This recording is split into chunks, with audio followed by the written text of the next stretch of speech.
When we heard the words EHCP, we thought it meant help was finally on the way. What we didn't realise was how long, how confusing, and I guess emotionally draining the process would actually be. So if you're at the start of the journey, or somewhere in the middle, feeling completely worn down, then this video is for you. I'm not an expert, I'm just a parent who's been through it, and this is what the EHCP process is really like. Most parents, ourselves included, think an EHCP is really a solution, that once it's in place, support just happens. You must expect extra help, you're going to get clear plans, and you're going to get less fighting. You're going to assume the professionals are all aligned and the system moves at a reasonable pace. And that expectation is completely understandable, but unfortunately it's also where a lot of heartbreak and challenge starts. So very quickly, let's talk about what an EHCP actually is. An EHCP isn't really a service, it's not support itself. In fact, it's a legal document. It sets out your child's needs, the support they should receive, and where the responsibility sits. However, it does not guarantee immediate provision, a perfect implementation, and that everyone will agree. Personally, I think it's best to think of it as a framework, not necessarily a remedy or a fix. So on paper, the EHCP process has deadlines. In real life, those deadlines very often will stretch. So we're going to break down the process. The process starts when an EHCP assessment is requested. The request can be made by you as a parent, by the school, or sometimes by another professional. You don't need permission from a school or anyone else to request it. And I think the key things to highlight are, request is put in writing, include the evidence if you have it, reports, letters, perhaps concerns from the school. The date of receipt matters. Keep proof of that, keep evidence of that, because from the day the local authority receives the request, that's when the legal clock starts. So the local authority will have 6 weeks to decide whether or not they'll carry out an EHCP assessment. And the families going through it will often experience, some waiting. They'll need to chase. We certainly did. There'll be requests for more evidence. However, by the end of week 6, the local authority must either agree to assess or refuse. And they must put that decision in writing. If the assessment is agreed, this is when reports are gathered.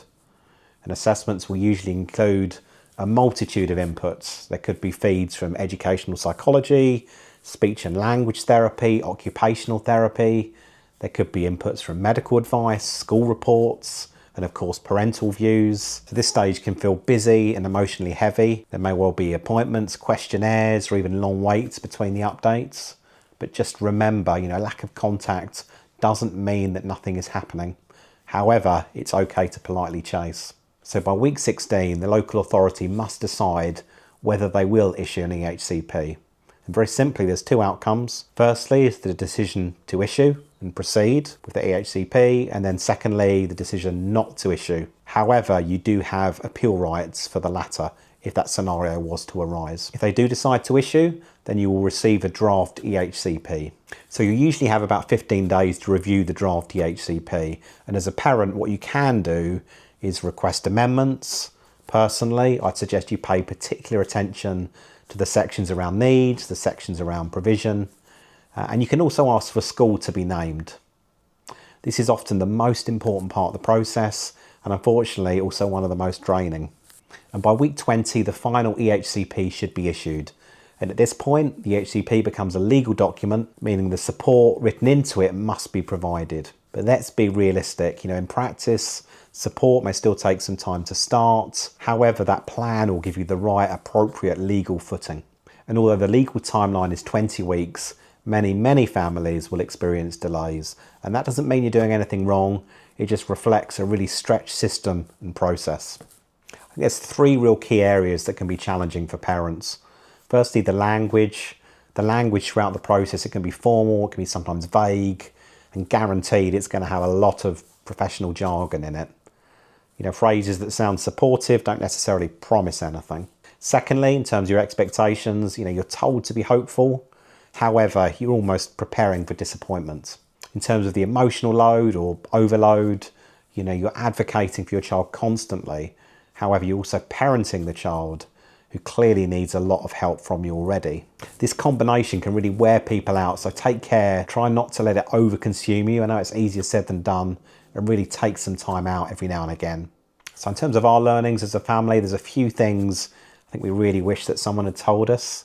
The fact that the EHCP is a tool, it's not a victory, it's, you know, it's a mechanism, and arguably the real work continues thereafter. I think being specific matters far more than being emotional. It's very easy to get emotionally drawn in. However, throughout the process, just try and be as specific, as factual as possible as you can be. And you're probably going to have to repeat yourself a lot.